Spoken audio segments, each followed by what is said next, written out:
I have played chess for over 14 years, and this is one of the games which completely baffles me. It goes c4, e6. This is the English opening. Knight c3, just developing the knight. d5, attacking the c4 pawn. White plays e3, defending the c4 pawn.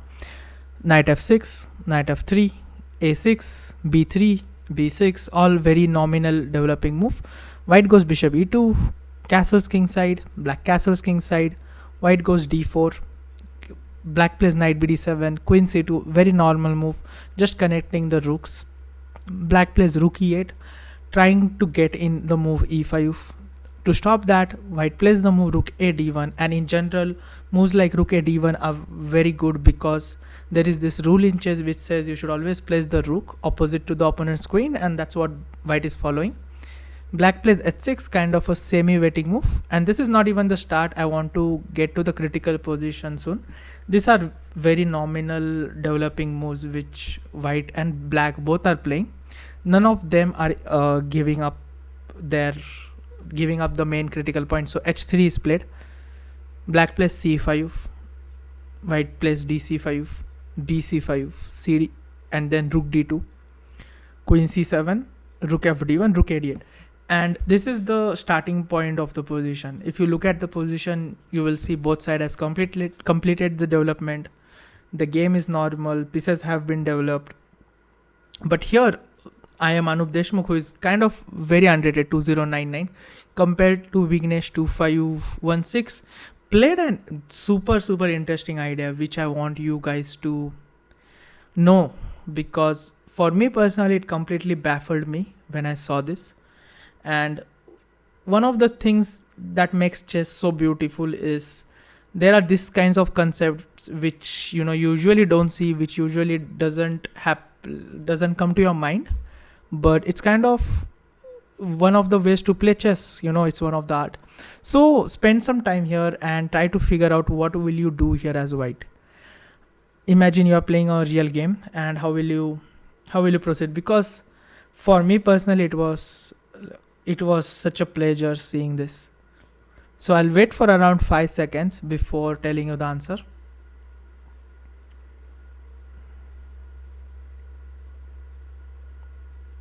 Yeah, and then here what white did was played the move cd5.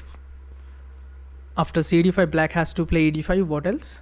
And after ed5, this is the most critical point. Usually for me as a chess player, I would have played something along the lines of knight a4, or something. I want to go knight e2 somehow, somewhere around this, or maybe knight h4. Now that I think about it, with the idea to go knight f5 looks kind of natural.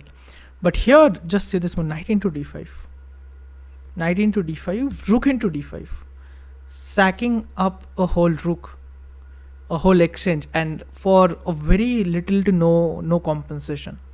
When I first saw this game, I was so impressed. Here black played bishop d5 and white played rook into d5. So at the point we are just a exchange down. According to the engine, I haven't checked this game with the engine, but according to the engine, maybe black should be better, maybe not, I don't know. But it's such a nice action sacrifice. We are like completely dominating. Our bishop is going to join the party soon. Rook is going to go f5, f7 is going to hang, whatnot. Black plays knight e5, white takes bishop e5, and here white simply starts grabbing all the pawns. Since he is down a complete exchange, he just plays rook into c5, queen goes to d6, rook c6, he goes here, and rook into a6, rook b8, rook c8 attacking the queen, bishop c4 attacking his queen, rook d8. Since we cannot take the queen at this moment because he will go rook c2, white plays a very little nice calm move, king f1, just trying to bring king to the center to e2. Black plays queen b8, knight d4, since the knight can jump to f5 now, queen b7. So a sneaky move threatening queen into a6, bishop into a6, and rook into c2. White goes rook a5, defending the rook, bishop a7, attacking the knight, knight goes to f5. White is just slowly but steadily building up the pressure. Rook c6, I don't know what the real idea is, but might be rook to g6, so black can play queen into g2. So white centralizes his queen via queen e4, rook b6, and after his next move, black resigned the game. Just queen g6, and he resigned because he cannot really go rook g6 since there is queen g6 and this is pinned. He cannot really push his pawn, or else his whole army is going to fall. Pawn are going to be completely gone, and it's almost impossible to stop this. But the real point, the real thing in the game was at this moment where white just sacrificed the action like this. Let me know if you have seen such kind of game before. I was so impressed by this game, so I wanted you all guys to know this kind of motifs. Hope you play something like this, and let me know once you play it. For now, taking off. This is Suyog Wagh.